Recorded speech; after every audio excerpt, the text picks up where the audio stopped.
Palavra da Verdade, com Hernandes Dias Lopes. Vou repartir com vocês, está em Marcos capítulo 14, está escrito assim: dali a 2 dias, era a Páscoa e a festa dos pães asmos, e os principais sacerdotes e os escribas procuravam como prenderiam Jesus à traição e o matariam depois da festa, pois diziam: não durante a festa, para que não haja tumulto entre o povo. Estando Jesus em Betânia, reclinado à mesa em casa de Simão, o leproso, veio uma mulher trazendo um vaso de alabastro, com um preciosíssimo perfume de nardo puro, e quebrando o alabastro, derramou o bálsamo sobre a cabeça de Jesus. Indignaram-se alguns entre si e diziam: para que esse desperdício de bálsamo? Porque este perfume poderia ser vendido por mais de 300 denários e dar-se aos pobres. E murmuravam contra ela. Mas Jesus disse: deixai-a, porque a molestais? Ela praticou boa ação para comigo, porque os pobres sempre os tendes convosco, e quando quiserdes, podeis fazer-lhes bem, mas a mim nem sempre me tendes. Ela fez o que pôde, antecipou-se a ungir-me para a sepultura. Em verdade vos digo, onde for pregado em todo o mundo o evangelho, será contado o que ela fez para a memória sua. Amém. Bom, o contexto desta passagem está muitíssimo claro. 2 dias antes da Páscoa. A Páscoa era a maior festa de Israel. A Páscoa apontava para aquele momento histórico da libertação de Israel da amarga escravidão do Egito. A Páscoa era a alegria dos judeus e o terror dos romanos. Isso porque na Páscoa a população de Jerusalém quintuplicava, e os romanos tinham medo de alguma rebelião. Tanto é fato que na Páscoa a residência oficial do governador se transferia de Cesareia Marítima para Jerusalém. Vocês bem sabem que Pilatos não tinha seu palácio em Jerusalém. O palácio de Pilatos era em Cesareia, com toda a sua estrutura política e militar. Mas na Páscoa, o governador transferia todo esse aparato militar de Cesareia para Jerusalém. Inclusive o próprio tetrarca da Galileia, que era Herodes Antipas, também mudava de residência para Jerusalém, porque os seus súditos vinham para Jerusalém. Pois bem, é nesse período da Páscoa que diz a Bíblia que as autoridades máximas de Israel tramam, urdem, planejam, orquestram a prisão de Jesus à traição para matá-lo depois da festa, depois que o tumulto havia acabado. Mas esse texto está registrado também em Mateus 26, em Lucas 22 e em João 12. E em Mateus 26 nós somos informados que 2 dias antes da Páscoa foi Jesus quem disse para os seus discípulos que ele seria preso, para ser morto, para ressuscitar ao 3º dia. Então você conclui o seguinte: quando os homens pensam que eles estão no controle da situação, eles estão apenas cumprindo uma agenda estabelecida por Deus. Quem está no controle é Deus. Quem tem as rédeas da história é Deus. Agora notem comigo que na mesma ocasião em que as autoridades de Israel planejam a prisão e a morte de Jesus, ali muito próximo, 9 quilômetros de Jerusalém, estava a aldeia de Betânia, e uma família prepara uma festa para Jesus. Jesus é esse personagem que provoca reações tão adversas: amado por uns, odiado por outros, adorado por uns, rejeitado por outros, acolhido por uns, rechaçado por outros. Mas o que me chama a atenção é que esse jantar que foi preparado para Jesus em Betânia acontece na casa de Simão, e a Bíblia o adjetiva Simão o leproso. Quem é Simão? Eu não sei. Eu não sei se é o marido da Marta, se é o pai da Marta, ser um amigo da Marta, porque a Bíblia diz que Marta está servindo nesse jantar, que Lázaro, recém-ressuscitado, está à mesa com Jesus, mas eu não sei quem é esse Simão. Bom, eu já aprendi uma coisa: onde a Bíblia não tem voz, nós não deveríamos ter ouvidos, então é melhor não cogitar. Pois, um fato ainda me chama a atenção, é que esse homem é chamado de Simão o leproso. A pergunta que eu faço a vocês é esta: esse homem ainda era leproso? E a resposta insofismável e categórica é esta: é claro que não. E por que você sabe disso? Porque se fosse leproso, ele não podia ficar em casa, ele não podia dar um banquete, ele tinha que estar num leprosário. Mas então por que o evangelista relata o fato de que o jantar aconteceu na casa de Simão o leproso e não na casa de Simão o ex-leproso? Para nos ensinar uma verdade muito importante, a verdade que você não deve rotular pessoas. Sabem por quê? Rótulos ficam. Você não deve marcar gente, você não deve impor uma tatuagem existencial a uma pessoa. Sabe por quê, irmãos? Às vezes o rótulo fica quando ele já não precisa mais ficar. A pessoa que estava cativa foi liberta, a pessoa que estava doente foi curada, a pessoa que estava perdida foi salva, mas o rótulo fica.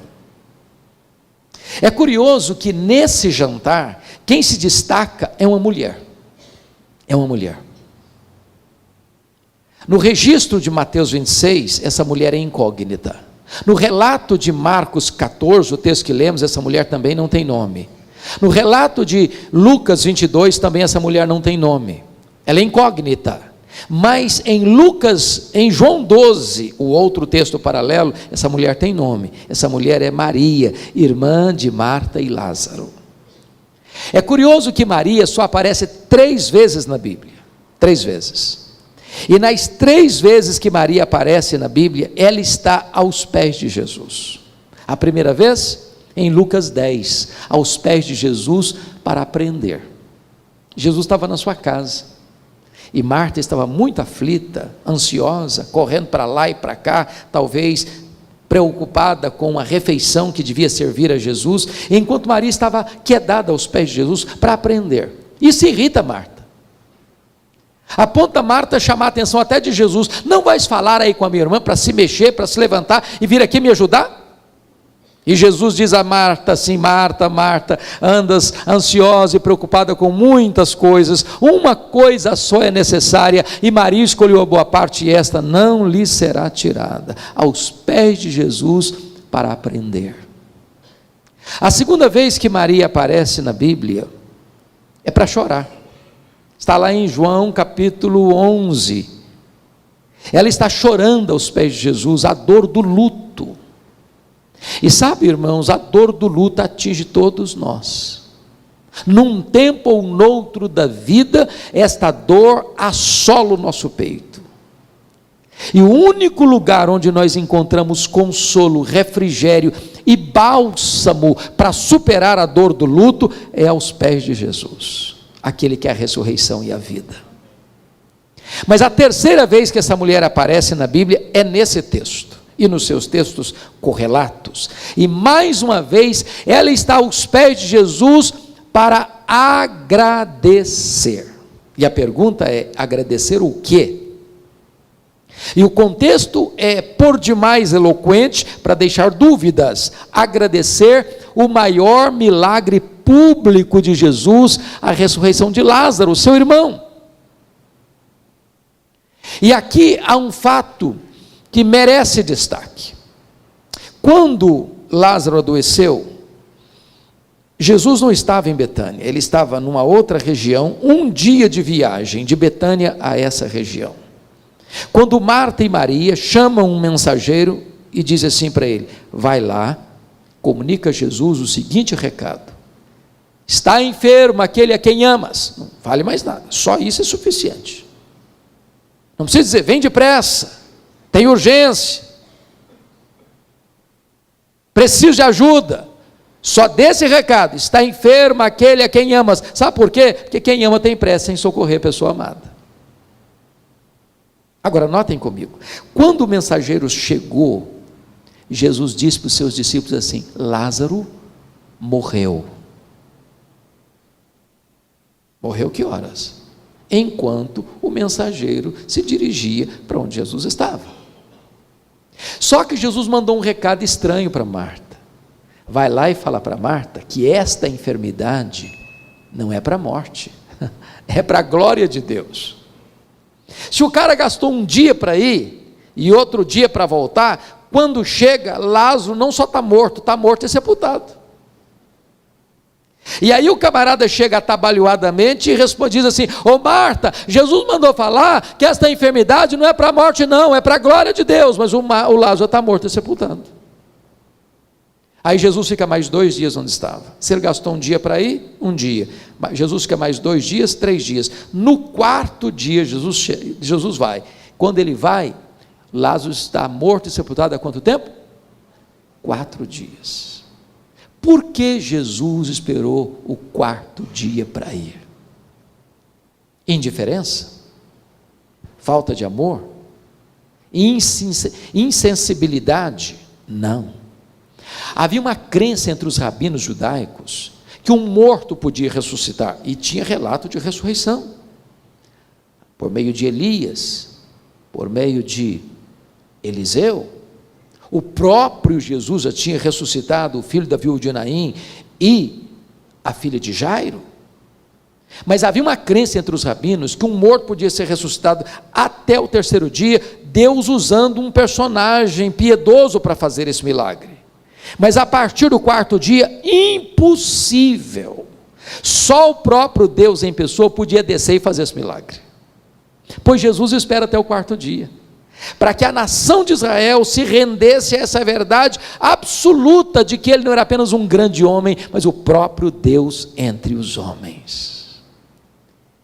Agora Maria está aqui aos pés de Jesus para agradecer esse milagre. E diz a Bíblia que Jesus estava reclinado à mesa, Lázaro está do seu lado, o Simão, o leproso, que não era mais leproso, também à cabeceira da mesa, junto com Jesus e outros convidados, muito provavelmente os discípulos. E Maria vem trazendo um vaso de alabastro. Alabastro é uma pedra ornamental, contendo, diz o texto, um perfume preciosíssimo. Olhe o grau superlativo. Feito de uma essência. Que essência? Nardo. Que tipo de essência? Nardo puro. Diz Mateus 26 que esse vaso está cheio. E diz João 12 que tem dentro desse vaso que está cheio 1 libra de perfume. O que é 1 libra? 1 litro tem 2,2 libras. Portanto, se esse vaso está cheio e ele tem 1 libra, quer dizer que esse vaso tem aproximadamente meio litro, meio quilo de perfume. E diz o texto que ela vem com esse vaso, se aproxima de Jesus, quando se coloca atrás dele, quebra esse vaso, todo esse meio litro de perfume cai na cabeça de Jesus, escorre sobre o corpo de Jesus, como que embalsamando-o antecipadamente para a sepultura, chega aos pés de Jesus, e diz que Maria solta os cabelos, enxuga os pés de Jesus com seus cabelos, e toda a casa é tomada por esse perfume. Então, isso provoca uma reação imediata dos discípulos. Para que esse desperdício? Para que esse desperdício? Poderia-se vender esse perfume por mais de 300 denários e dar-se aos pobres. E diz a Bíblia que Jesus precisa sair em defesa de Maria, dizendo assim: por que a molestais? Deixai-a, ela praticou uma boa ação para comigo, ela fez o que pôde, ela antecipou-se a ungir-me para a sepultura. Em verdade vos digo, em todo o mundo onde for pregado o Evangelho, será também contado o que ela fez para a memória sua. Então, eu queria que você, com a Bíblia aberta comigo, olhasse aqui 8 lições que Maria vai nos ensinar. 8 lições que nós vamos aprender aqui com Maria. Primeiro, olha comigo o versículo 8, parte A. Ela fez o que pôde. Sempre que eu leio esse texto, eu pergunto a mim mesmo: meu Deus, eu estou fazendo para Jesus o que eu posso? Eu estou fazendo tudo o que eu posso? Porque às vezes nós fazemos, mas fazemos relaxadamente. Às vezes nós fazemos, mas não fazemos de todo o coração. Às vezes nós fazemos, mas não fazemos o nosso melhor. Ela fez o que pôde. O que é que você está fazendo para Jesus? Como é que você está fazendo o que está fazendo para Jesus? Você está fazendo com excelência? Com zelo? Com dedicação? Com esmero? Você está fazendo o que você pode? Eu gosto muito de história da igreja, pastor Luciano, porque aprendi que a história será a sua pedagoga ou então será a sua coveira. Se você não aprender com a história, você repete os erros dela. E aconteceu um fato muito interessante na Alemanha, no dia 23 de setembro de 1723, às 11 horas da manhã. Um homem chamado Ludwig van Zinzendorf começa uma reunião de oração na Alemanha que durou 100 anos, ininterruptamente. Esse movimento chamado de Morávios, ou movimento moraviano, desperta na Alemanha o mais importante movimento de oração e de avivamento e de obra missionária da Alemanha, a ponto de 25 moravianos, sendo pobres, sustentarem um missionário fora da Alemanha. Alguns deles, não tendo dinheiro para enviar para a obra missionária, se vendiam como escravos, para comprar passagem de ida para os povos mais longínquos, para passar o resto dos seus dias lá, trazendo e levando a esperança do Evangelho para aqueles povos. Quando eu escuto um relato desse, eu pergunto para mim: meu Deus, eu estou fazendo o que eu posso? Eu estou fazendo tudo o que eu posso? Pois Maria fez o que pôde. Segunda lição que eu aprendo com Maria, olha comigo o versículo 3, ela fez o seu melhor. Irmãos, nós precisamos entender essa questão aqui. Essa essência chamada nardo não tinha em Israel. Essa era uma essência raríssima e caríssima, só encontrada na época nas cordilheiras do Himalaia, de um arbusto seco moído, que era transportado em lombos de camelos. Para vocês terem uma ideia e o valor disso, esse perfume foi avaliado em mais de 300 denários. Ora, preste bem atenção, se esse vaso de pedra tinha meio litro, meio quilo de perfume, e se ele foi avaliado em mais de 300 denários, significa que aproximadamente cada grama desse perfume custa um denário. O que era um denário? Era o salário de um trabalhador de um dia inteiro. Você já pensou que você trabalhar um dia inteiro para comprar 1 grama de perfume? Uma gota de perfume?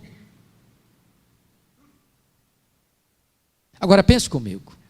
Eu sei que vocês gostam de perfumes caros. Eu sei disso, porque eu gosto também. Agora, quando você compra um perfume caro, como é que você usa? Me fala aí. Você usa com muito zelo e cuidado, não é não? É uma gotinha só, talvez aqui um pouquinho atrás da orelha, só em dias especiais, e você diz assim para você mesmo: esse perfume tem que durar pelo menos 1 ano. Agora notem vocês que Maria não abre o perfume, ela não abre o vaso, ela quebra o vaso. A pergunta é: por que ela quebra o vaso? Porque ela está dizendo assim: eu não quero que sobre nenhuma gota, tudo o que eu tenho eu quero colocar a serviço de Jesus, eu quero colocar o melhor que eu tenho a serviço de Jesus, o meu melhor. Agora notem, tem horas que eu fico a pensar que aqueles que não conhecem a Deus como nós conhecemos, são mais zelosos em servir aos seus ídolos do que nós o somos em servir ao Deus da nossa salvação. Eu estava pregando em Porto há 3 anos, e fomos visitar, tinha eu e as pessoas que nos recebiam lá, a cidade de Águeda, perto de Coimbra. E nós viajávamos, quando vimos caravanas e mais caravanas a pé, andando pelo asfalto. E eu perguntei, o que essas pessoas estão fazendo? Aonde elas estão indo? Me responderam, elas estão indo a Fátima, pagar promessas. E eu perguntei, mas a que distância elas estão andando a pé? Me responderam, a mais de 300 quilômetros. Sabe o que eu pensei na hora, pastor Luciano? Tem muito crente que deixa de ir à igreja, morando na rua da igreja, no bairro da igreja, na cidade onde está a igreja. Se está chovendo, não vai porque está chovendo. Se está calor demais, não vai porque está fazendo muito calor. Se está frio demais, não vai porque está fazendo muito frio. Se o seu time estiver jogando a decisão do campeonato, não vai porque tem que assistir o jogo. E aí, sabe o que acontece? Aqueles que não conhecem a Deus se tornam muito mais zelosos em servir aos seus ídolos do que nós em servirmos ao Deus da nossa salvação. Maria fez o seu melhor. Terceira lição. Maria fez sacrificialmente. Porque uma pergunta que você deve fazer é essa, eu não estou entendendo uma coisa, uma moça pobre, de uma família pobre, de um país pobre, dominado por um império estrangeiro, investir 1 ano de trabalho num frasco de perfume? Você não vê isso em lugar nenhum. Para você entender o que está acontecendo aqui, você precisa entender a cultura judaica, porque esse perfume não se achava numa loja de perfumaria. Esse perfume era comprado gota a gota, grama a grama, ia sendo acondicionado nesse vaso de pedra, pouco a pouco, para o dia mais sonhado, mais desejado, mais esperado, mais amado da história dessa moça, que era o dia das suas núpcias, o dia do seu casamento. Ela abre mão daquilo que tem mais valor para ela, daquilo que tem mais significado para ela, daquilo que tem mais valor para ela, porque ela quer dar algo para Jesus de forma sacrificial. Deixa eu fazer uma pergunta para você.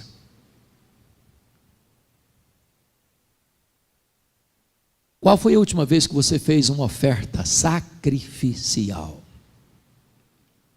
para que o nome de Jesus fosse glorificado? Qual foi a última vez que você foi generoso com Maria? Dar não só o seu melhor, mas dar de forma sacrificial. Eu li um livro há 2 anos, e nós discutimos esse livro no encontro de líderes da Luz para o Caminho, lá nos Estados Unidos, e o título do livro é exatamente isso, generosidade. E o autor foi muito feliz, penso eu, na introdução do livro, para nos ensinar o que é generosidade. E ele diz o seguinte: você quer aprender a ser generoso? Você vai fazer o seguinte, conselho para vocês, viu? Passe num supermercado ou numa loja que vende material de adorno doméstico, compre um vaso, tá bom? Um vaso de vidro. Se você for mais requintado, pode ser cristal também, não tem problema. Só que você não vai botar flor nesse vaso, você vai botar terra, para todo dia você passar por lá, deixa na sala, passar por lá e dar uma olhada no vaso, para lembrar você 2 coisas. Primeiro, de onde você veio? Você veio do pó. Para onde você vai? Você vai voltar para o pó. Agora, do pó que você veio, você não trouxe nada. Para o pó que você vai, também você não vai levar nada. Você entrou nu e vai sair nu. Não tem gaveta em caixão, nem caminhão de mudança em enterro. Então, se você não trouxe nada, e se você não vai levar nada, sabe o que significa? Você não é dono de nada. Sabe quem é dono? É Deus. Quem eu sou? Apenas mordomo do dono. Agora, o dono é generoso. E se você é mordomo do dono, e a Bíblia diz que você tem que ser fiel nessa mordomia. Agora, como é que você vai ser mordomo, você vai ser fiel ao dono, já que você é mordomo do dono? É sendo generoso com o que é do dono, porque o dono é generoso. Sabe por que você e eu temos dificuldade de sermos generosos? É porque nós temos a síndrome de dono. Se eu acho que eu sou dono, é meu, para o meu deleite, para o meu prazer, para mim e para mim. Mas se eu entendo que eu sou mordomo do dono e o dono é generoso, então eu não tenho mais dificuldade de entender que eu devo ser generoso com aquilo que é do dono. Mas deixa eu contar uma ilustração que marcou muito a minha vida mês passado. Eu já conhecia essa história, mas não conhecia tão direitinho. Estava pregando um congresso da Juvep, na Igreja Batista Central de João Pessoa. E o pastor Sérgio, que é o presidente da Juvep, me contou essa história com mais detalhes. A Igreja Batista Missionária de Itaporanga, sertão da Paraíba. A igreja tinha um programa de rádio que atingia toda a região, mais de 40 mil pessoas. E a igreja passando uma dificuldade muito grande lá no sertão. Não conseguiu pagar o programa durante 2 meses, ficou inadimplente. E então o pastor da Igreja Batista Missionária recebe um recado da emissora: o senhor paga até segunda-feira ou nós vamos cortar o programa. E o pastor, domingo à noite, chega para a igreja e faz um desafio: meus irmãos, nós precisamos dar um jeito. O programa vai ser cortado se nós não pagarmos até amanhã os 2 meses que estamos em atraso. Fez um desafio à igreja. Não era um valor alto não, mas um valor que a igreja não tinha. Terminado o culto, um casal de meieiros, acho que todos vocês sabem o que significa meieiro aqui, não sabe? Uma palavra comum para vocês também. Alguém que trabalha na propriedade de outra pessoa e tudo que ela planta e colhe, ela tem que dividir 50% para ela e 50% para o dono da propriedade. Então estava lá o Sotota e a dona Lourdes, meieiros, moravam na roça, 6 quilômetros da cidade, voltando a pé para casa, 6 quilômetros. 6 quilômetros. Enquanto voltava, a dona Lourdes disse assim para o Sotota: ô Tota, nós temos que ajudar, o programa não pode sair do ar, tem tanta gente sendo abençoada por esse programa, nós temos que fazer alguma coisa. E o Tota disse para a dona Lourdes: mas Lourdes, não, filha, nós não temos nada para dar, vamos fazer o quê? Caminhavam pensando, orando. Lá pelas tantas, a Lourdes disse: ô Tota, nós vamos dar o nosso melhor, nós vamos dar sacrificialmente. Como assim, Lourdes? Nós vamos dar o galo. O melhor que nós temos é o galo. Tem várias galinhas, mas só tem um galo. Nós vamos dar o nosso melhor, o galo, nós vamos dar o galo. O Tota concordou. Segunda-feira, bem de manhãzinha, a Lourdes botou o galo, botou debaixo do braço, 6 quilômetros para a cidade. Bateu na casa pastoral, disse: pastor, vim trazer nossa oferta para o programa não sair do ar. O pastor pegou o galo na mão e falou: meu Deus, pensou assim: o que eu vou fazer com esse galo? O que eu vou fazer com esse galo? Pensou: vou fazer uma rifa. Aí pensou: não vai pegar bem fazer rifa. Aí um irmão da igreja falou: pastor, vamos fazer o seguinte, vamos botar esse negócio aí nas redes sociais. Vocês conhecem o pastor Jeremias Pereira, que investe há muitos anos no sertão. No domingo, o Jeremias lê esse e-mail que chega na caixa de e-mail dele, da mulher que deu o galo. E aí ele fez um apelo na igreja, 8ª igreja de Belo Horizonte. Sabe o que aconteceu? Levantaram uma oferta no culto para manter o programa 2 anos. Ligaram para o pastor, disse: pastor, fique tranquilo, daqui 2 anos o senhor não tem mais preocupação com o programa, estamos bancando o programa 2 anos. Aí o pastor Jeremias vai pregar lá no Canadá, aquele pastor Seni Tavares, chega lá, conta a história da mulher do galo. Aí a igreja perguntou assim: nós queremos saber o que a dona Lourdes está precisando, qual o sonho dela? Aí disse assim: o sonho da dona Lourdes é ter uma geladeira, para beber uma aguinha gelada nos calores escaldantes do sertão, fazer chup-chup, vender, pegar uns trocos, um fogão novo que ela não tem. Aí levantaram uma oferta no culto, falaram: vai lá, compra a geladeira para a dona Lourdes, um fogão novo, bota na casinha dela. Aí outra igreja, conhecendo essa história, pergunta: se eu quero saber como é que é esse negócio da dona Lourdes trabalhar meia. Olha lá a terra lá, quanto custa? Vão comprar a terra e dá para ela.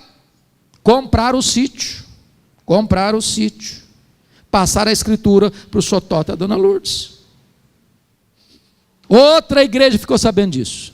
Quer saber como é que é essa terra, como é que planta, como é que colhe, como é que cultiva essa terra. Vamos mandar um engenheiro agrônomo lá, vamos cuidar dessa terra, vamos irrigar essa terra para que ela produza muito. Fizeram isso. Aí o pastor Jeremias estava pregando em Nova York, contou a história da mulher do galo. Aí alguém perguntou: você quer saber como é que está a casa da Dona Lourdes? Não, ela mora numa casa de chão batido ainda. Falei: então nós vamos lá construir uma casa grande, bonita, espaçosa, e mobiliar a casa para ela. Daqui a pouquinho um repórter da mais importante revista cristã do mundo, Christianity Today, escuta a história da mulher do galo, pega um avião em Nova York, desce em João Pessoa, pega um carro e vai a Itaporanga para ouvir a Dona Lourdes Sotota e escrever um artigo na Christianity Today para que esta história percorresse o mundo. Dona Lourdes não deu para esperar nada em troca. Ela não deu galo para receber um galinheiro de volta. Ela deu sacrificialmente. Quarto lugar. Quarta lição que nós vamos aprender com Maria. Maria fez o que pôde, ela fez o seu melhor, ela fez sacrificialmente. Quarto lugar, ela fez apesar das críticas. Irmãos, eu sou pastor há 36 anos. Eu nunca vi alguém se levantando para fazer algo de importância para o reino de Deus sem enfrentar críticas. Quem tem medo de críticas não serve a Deus. Quem tem medo de críticas está mais interessado na aprovação e aplauso dos homens do que na aprovação de Deus. Olha comigo as críticas que ela enfrentou. Primeiro, versículo de número 4. Indignaram-se alguns entre si, diziam: para que esse desperdício de bálsamo? Quem são esses alguns aqui? Quem? Os discípulos. A liderança da igreja. Os apóstolos, que deviam estar felizes com Maria, ou imitando o exemplo de Maria, estão indignados contra Maria. Mas notem comigo, eles não estão indignados com o que ela está fazendo, eles estão indignados para quem ela está fazendo. Se fosse para os pobres, aí tudo bem, mas para Jesus, não, aí é um desperdício. Veja o versículo 5, a segunda crítica. Olha aí comigo. Porque este perfume poderia ser vendido por mais de 300 denários e dar-se aos pobres, e murmuravam contra ela. Vocês conhecem esse negócio chamado de murmuração? Aqui em Maringá não deve ter isso, tem? Na IPVO com certeza não tem mais. Sabe o que é murmuração? Que é negócio que azeda o ambiente. Mas eles não estão murmurando, não, eles estão murmurando contra ela. Sabe qual é o argumento? Se nós vendêssemos esse perfume, e sabe quem está puxando essa fila de argumento? Um homem chamado de Judas Iscariotes, entendido de grana. E é nesse contexto que a Bíblia diz que ele era ladrão, que ele estava interessado coisíssima nenhuma em filantropia, ele estava interessado em pegar essa grana. E ele ficou tão frustrado com Maria, porque derramou todo esse perfume para embalsamar antecipadamente o corpo de Jesus, que ele sai dessa casa para ir lá e vender Jesus por 30 moedas de prata. Sabe qual é o argumento deles? Com esse dinheiro dava para dar muita bolsa à família. Era muita cesta básica. Ia resolver o problema social de muita gente. E aí murmuram contra ela. Mas olha o versículo 6. Está escrito assim: mas Jesus disse: deixai-a, porque a molestais, ela praticou boa ação para comigo. Então tem indignação, tem murmuração, tem molestação. Gente, molestar hoje dá cadeia. É crime. Se Jesus não saísse em defesa de Maria, os apóstolos teriam molestado Maria. Então deixa eu dizer uma coisa para você. Você está fazendo a obra de Deus? As pessoas estão criticando? Continue fazendo. As pessoas estão murmurando? Continue fazendo. As pessoas estão molestando você? Continue fazendo. Porque tem gente, eu acho que aqui não deve ter, viu, pastor? Sabe crente hipersensível? Conhece crente hipersensível? Crente cristal? Sabe o que é crente cristal? Qualquer coisinha se melindra. Qualquer coisinha, também eu vou sair da igreja. Eu até quis trabalhar, mas comecei a trabalhar, começaram a me criticar. Também eu não faço mais nada na igreja. Conhece gente assim? Faça apesar das críticas. Quinta lição que aprendemos com Maria. Vamos recordar as 4 primeiras? Primeiro, ela fez o que pôde. Segundo, ela fez seu melhor. Terceiro, ela fez sacrificialmente. Quarto, ela fez apesar das críticas. Quinto, ela fez só para agradar a Jesus. Vamos entender isso aqui. Lá em João 12, o texto paralelo, somos informados de que Maria solta os cabelos para enxugar os pés de Jesus. Para a cultura brasileira significa o que é isso? Nada. Nada. Só um gesto de humildade. Mas para a cultura judaica isso era um escândalo. Uma mulher não podia soltar os cabelos em público. Isso era o mesmo que dar margem para dúvidas sobre a sua reputação. Agora preste atenção numa coisa. Quando você ama Jesus, quando você tem um coração assim grato a Jesus, quando a sua alma está assim despejando em catadupas, torrentes de gratidão a Jesus, você não consegue ficar muito engessadinho, sabia? Você acaba quebrando o protocolo, você acaba rompendo paradigmas, você não fica mais preocupado o que as pessoas vão pensar de você, o que as pessoas vão falar de você, que você só tem um vetor que governa a sua vida, é agradar ao Senhor Jesus. Irmãos, às vezes na igreja tem que agradar tanta gente, não, tem que agradar o fulano, tem que agradar o beltrano, tem que agradar o ciclano, tem que agradar este, tem que agradar aquele, tem hora, varão, até no culto você fica preocupado. Meu Deus, se eu levantar a mão, alguém vai pensar que eu sou um pentecostal. Mas se eu chorar, vão dizer que eu sou um piegas. E aí você fica todo engessado, preocupado com o que o outro vai falar, vai pensar de você.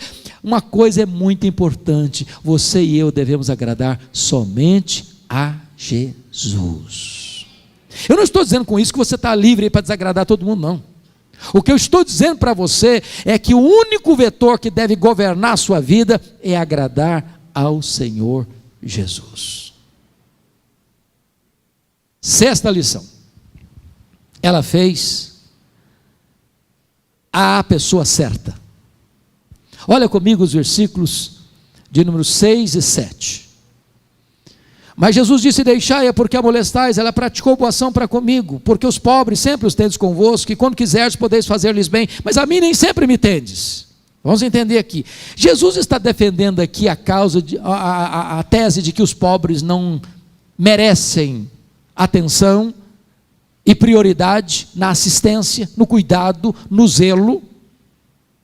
Não, absolutamente não. Claro que não. Aliás, você e eu vamos, no dia do juízo final, prestarmos contas a Jesus Cristo por esse quesito aqui. Está lá em Mateus 25, 31 a 46.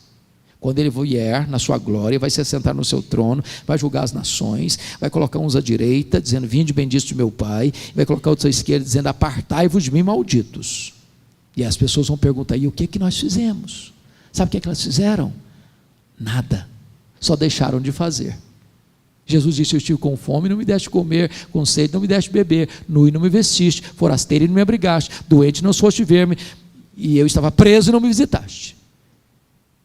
Quando te vimos assim? Todas as vezes que deixaste fazer um desses pequeninos, a mim o deixaste fazer. Entendamos isso, irmãos, é como aquele filme. Tem hora que Jesus esconde o seu rosto atrás do rosto de um mendigo. Tem hora que Jesus bate a sua porta com o rosto de um necessitado e faminto. A omissão é um grave pecado. Grave pecado. Agora preste bem atenção no que eu vou lhe dizer. Ninguém vai para o céu porque ajuda os pobres. Ninguém vai para o céu porque dá comida ao faminto. Ninguém vai para o céu porque dá roupa para o nu. Ninguém vai para o céu porque vai para o hospital fazer visita doente. Ninguém vai para o céu porque vai para fazer culto na cadeia. Ninguém vai para o céu porque é generoso em ofertar e em dar para as pessoas necessitadas. Você não ajuda os pobres para ir para o céu, você ajuda os pobres porque você já é cidadão do céu. Você não ajuda os pobres para ser salvo, você ajuda os pobres porque foi salvo pela graça. Ajudar os pobres não é a causa da salvação, é demonstração e evidência da salvação. Então Maria fez a pessoa certa. Sétima lição que eu aprendo com Maria. Maria fez não só a pessoa certa, mas Maria fez no tempo certo. Olha comigo, por favor, o versículo 8, a parte B. Olha aí, por gentileza.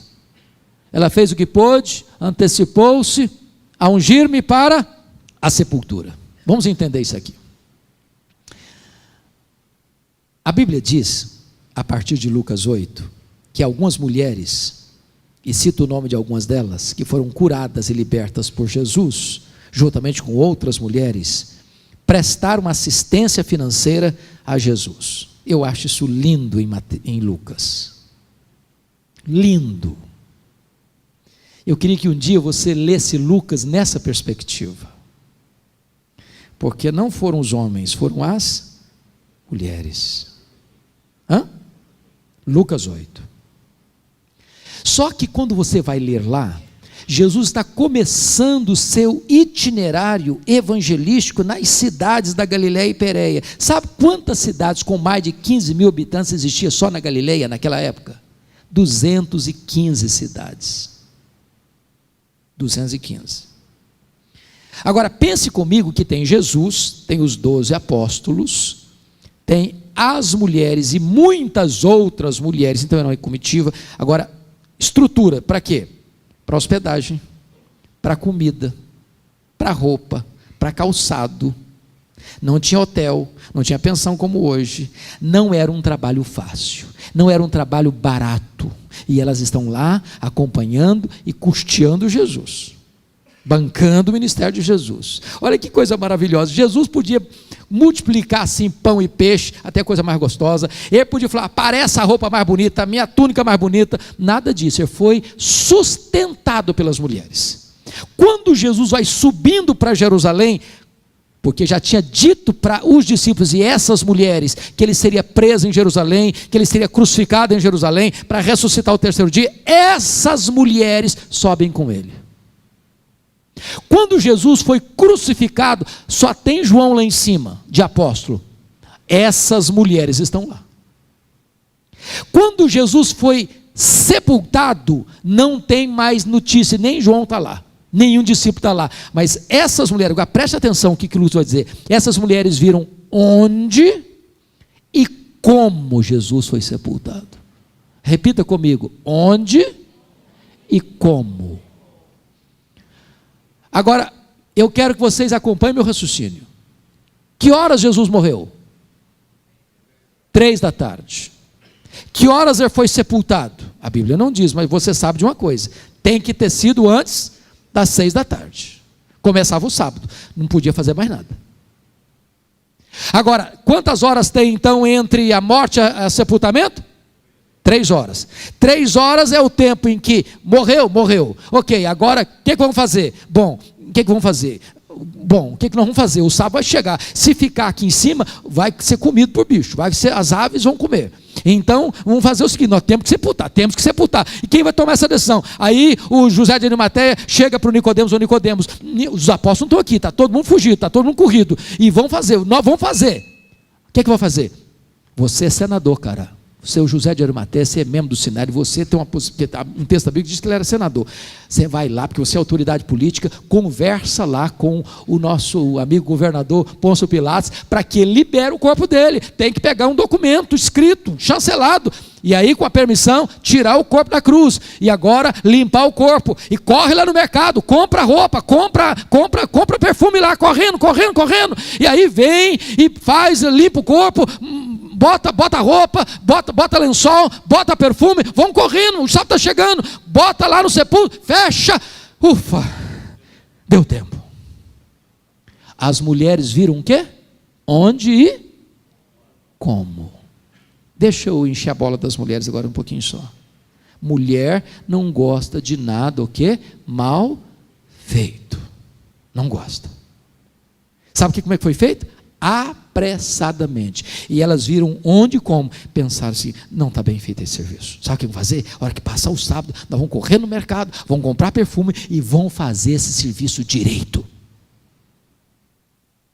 Bem de manhã do domingo, lá vão elas. De noite ainda, com a grande pergunta, quem vai rolar pedra para nós? Que a pedra estava rolada, era pesada, então tinha o sinete do governador e tinha um guarda na porta. Quando chega lá uma surpresa, a porta está rolada, o túmulo está aberto, elas entram, o túmulo está vazio. Quando elas saem, um anjo diz assim para elas, o que vocês vieram fazer aqui? Procurar entre os mortos aquele que está vivo. Ele não está mais aqui não, ele ressuscitou. Bendito seja Deus. Porém, o anjo está dizendo o seguinte, nesse quesito aqui vocês falharam. Vocês fizeram tanta coisa, mas vocês não anteciparam aquilo que um dia, lá em Belém, a Maria fez. Vocês não fizeram? Nunca mais vocês vão ter oportunidade de fazer, porque não precisa mais desse perfume. Maria fez no tempo certo. Deixa eu dizer uma coisa para você. Tem coisa na vida que ou você faz hoje ou nunca mais você vai fazer amanhã. Se você tem que dar um abraço na sua mulher, dar um beijo no seu marido, dê hoje, porque amanhã você pode nunca mais ter essa chance. Se você tem que abraçar seu pai e sua mãe, dizer eu te amo papai, eu te amo mãe, faça isso hoje, porque amanhã você não pode ter mais essa oportunidade. Se você tem que pegar seus filhos no colo e dar um beijo neles, dizer eu te amo, faça isso hoje. Se você tem que dar um abraço em um amigo, faça isso hoje. Se você tem que dizer para alguém, você é importante na minha vida, faça isso hoje. Se você tem que ajudar alguém, socorrer alguém, socorra hoje. Amanhã pode ser tarde. Amanhã você pode não ter oportunidade mais. Deixa eu fazer uma perguntinha aqui. Quem tem pai e mãe vivo aqui? Pai e mãe vivo. Louvado seja Deus. Louvado seja Deus. Agora deixa eu fazer outra perguntinha. Quem tem pai e mãe aqui que não mora na mesma cidade que vocês? Levanta a mão. Bastante, hein? Então, eu não sei como é que é o negócio aí não, mas pelo menos uma vez por semana você precisa ligar, sabia? Quanto tempo tem que você não liga para sua mãe? Quanto tempo tem que você não visita sua mãe e seu pai? Dá uma olhadinha lá, essa geladeira da sua mãe precisa ser trocada, viu? Faça enquanto é tempo. Eu fico muito chocado às vezes, pastor Luciano, com a nossa cultura brasileira, sobretudo com os nossos funerais. Sabe por que eu fico chocado, Antônio? Eu nunca vi ninguém receber tanto elogio quanto o defunto. Mas recebe elogio, hein? É uma rasgação de seda em cima do caixão. A grande pergunta é se aquela pessoa que está no caixão ali em vida escutou algum elogio daquele. Você já viu a quantidade de flor que o morto recebe? Hoje não faz sentido o morto receber mais flor que vivo. Eu fui num funeral em Vitória certa feita, eu contei 86 coroas de flores. Precisaram contratar um caminhão só para levar as flores. E eu fiquei do lado olhando, pensando, falei, coitado do defunto, não consegue tirar um botão de rosa a mais, para que tanta flor para ele? Você sabe por que os mortos recebem mais flores do que os vivos? É porque a dor do remorso é mais forte, a voz do remorso é mais forte do que a voz da gratidão. Manda flor enquanto está vivo. Depois que morre não adianta mais. Eu quero encorajar você a abraçar seu pai, a abraçar sua mãe, a abraçar o seu irmão, a abraçar o seu filho, a abraçar seu marido, a abraçar sua esposa, a abraçar seu irmão da igreja, enquanto é tempo, para você não chorar de remorso depois, enquanto é tempo. Vocês lembram do Saul e do Davi? Do Absalão e do Davi? Meus irmãos, sabe quantos anos o Davi ficou sem conversar com o filho dele, Absalão? Sabe quanto tempo? 11 anos. 11 anos. Aliás, o Absalão precisou fugir de Israel. Com muito esforço de Joabe, Absalão teve permissão para voltar para Jerusalém, mas Davi mandou um recado para ele: pode voltar, mas eu não quero ver a cara dele. Ele lá e eu cá. Já pensou o que é que um filho escutar este um pai, ou um pai escutar este um filho? Depois de 7 anos de mágoa, de gelo, de silêncio, um dia Absalão mandou um recado para o pai dele assim: papai, se o senhor tem alguma coisa contra mim, que o senhor me mate, mas conversa comigo, fala comigo, eu não aguento mais essa distância. Sabe o que o Davi fez? Recebeu o filho no palácio, deu um beijo no rosto dele e não falou uma palavra para ele. Sabe o que aconteceu? O Absalão saiu da presença do pai, foi para a porta do palácio, furtar o coração do povo. Sabe quanto tempo? 4 anos. Agora preste atenção comigo, Davi era um estadista, Davi era um guerreiro, Davi era capaz de pescar a conspiração no ar. Sabe por que Absalão fez isso? Para chamar a atenção do pai, para ver se o pai vinha brigar com ele, para ver se o pai vinha pelo menos discutir com ele. Davi não fez nada. 11 anos se passaram. Agora o Absalão não quer mais conversar com o pai, não quer mais o perdão do pai, não quer mais reconciliação com o pai, quer matar o pai, quer tomar o trono do pai. E Davi tem que travar a mais amarga batalha da vida dele contra o filho, porque qualquer resultado é ruim. Matar o filho, ganhar a guerra. Que graça tem isso? Perder a guerra é ser morto pelo filho. Que graça tem isso? Nessa guerra, Absalão morre e Davi chora. E Davi diz o seguinte: ah, meu filho Absalão, Absalão, meu filho, quem me dera ter dado minha vida por ti. Tarde, Davi. Agora o menino não escuta mais.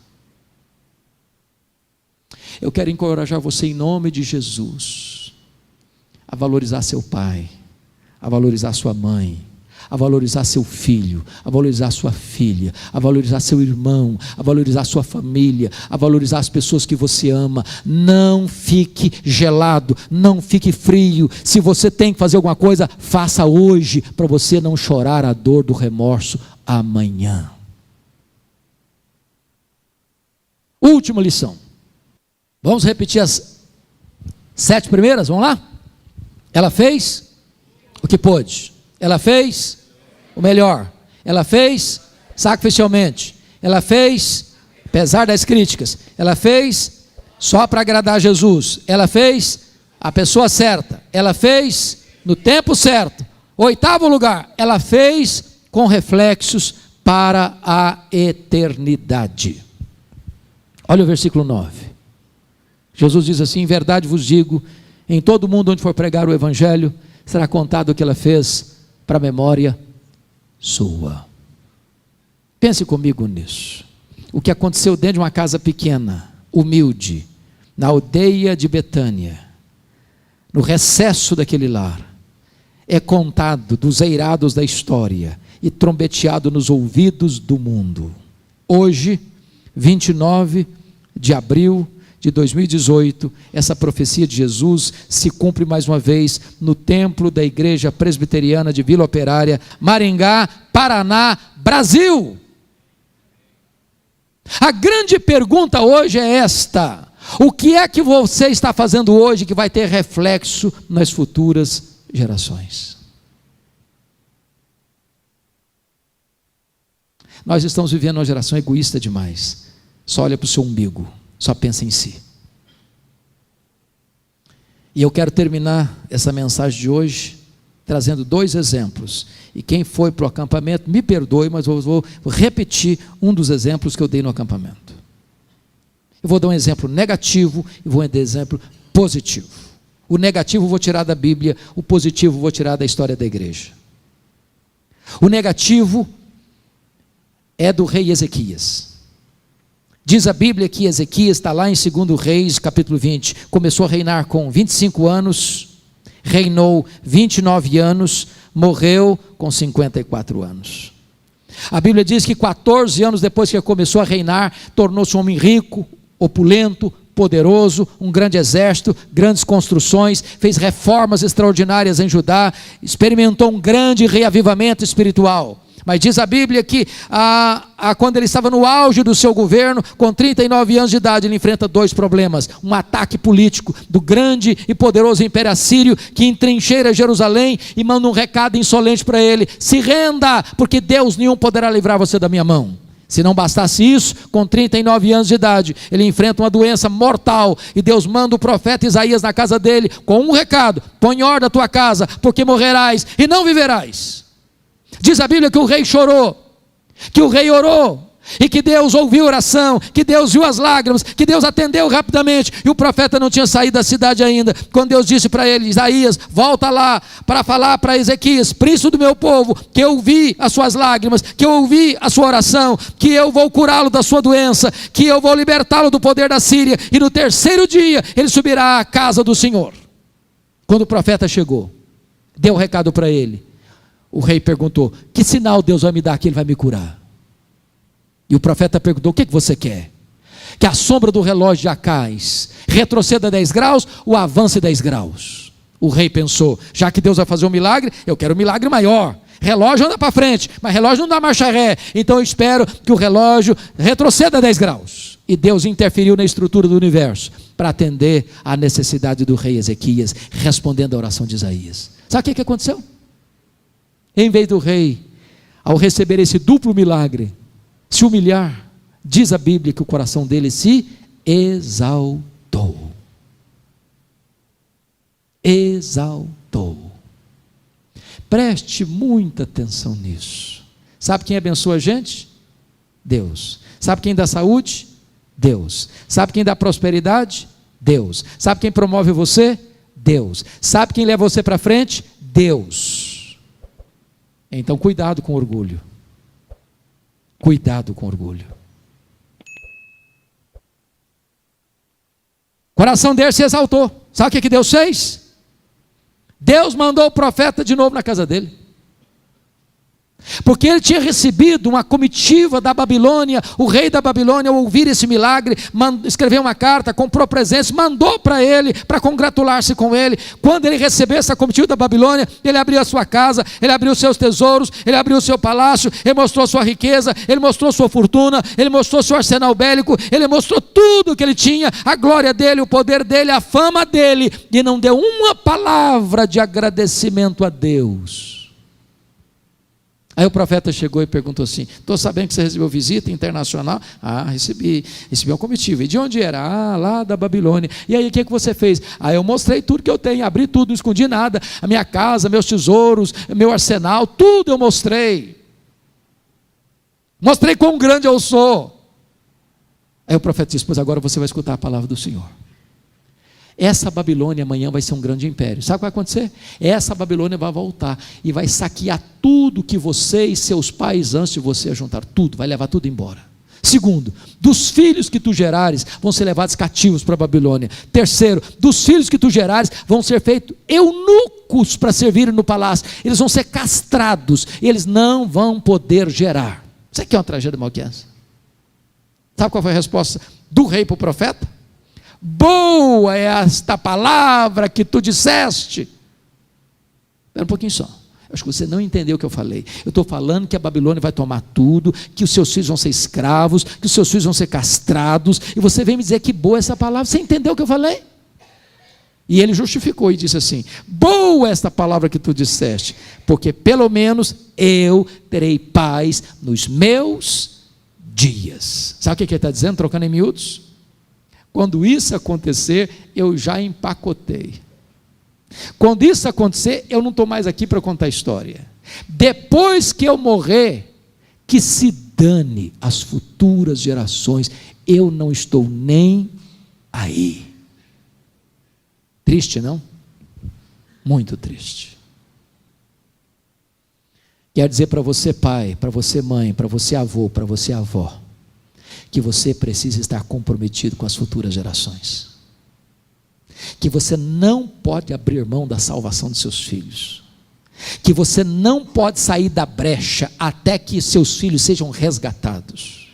Você não gerou filhos para a morte, você não gerou filhos para o cativeiro, você não gerou filhos para povoar o inferno. Seus filhos são herança de Deus, seus filhos são promessa de Deus. Não desista deles. Mas agora eu vou lhes dar um exemplo positivo para encerrar. Vou pegar da missiologia, o missionário David Livingstone. Ele foi para a África, ele era um missionário inglês. Dedicou os seus dias todos na África, servindo a Deus com alegria, com entusiasmo. Lá ele foi atacado por um leão. O leão quase que destroçou seu braço direito e ele ficou com o braço mirrado. Mas permaneceu lá, adoeceu lá, morreu lá na África. Quando ele morreu, os ingleses foram para a África para pegar o corpo dele e sepultá-lo na Inglaterra. Os africanos disseram: vocês podem até levar o corpo dele, mas o coração dele não. Ele amou a África, ele serviu a Deus na África, e o coração dele vai ser enterrado aqui na África. Sabe o que fizeram? Abriram o peito dele, arrancaram o coração dele e sepultaram o coração dele na África. Quando você vai a Malawi, lá tem uma catedral de chão batido, e tem uma placa de bronze na parede com os seguintes dizeres: para a glória de Deus e em memória de David Livingstone. Levaram o corpo dele para Londres, na Inglaterra, e sepultaram-no na abadia de Westminster, onde estão sepultados os reis e os nobres da Inglaterra. O túmulo mais visitado na abadia de Westminster não é dos reis nem dos nobres, é de David Livingstone. E lá tem uma placa de bronze com os seguintes dizeres: para a glória de Deus e em memória de David Livingstone. Oh, amados, que Deus nos ajude a viver de tal maneira que depois que partirmos, a nossa vida ainda continue inspirando pessoas a viver para a glória de Deus.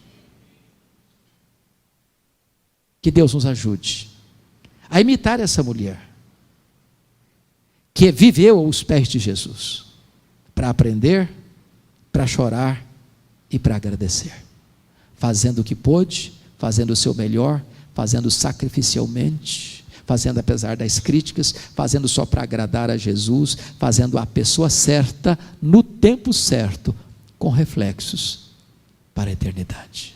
Que Deus nos abençoe. Amém.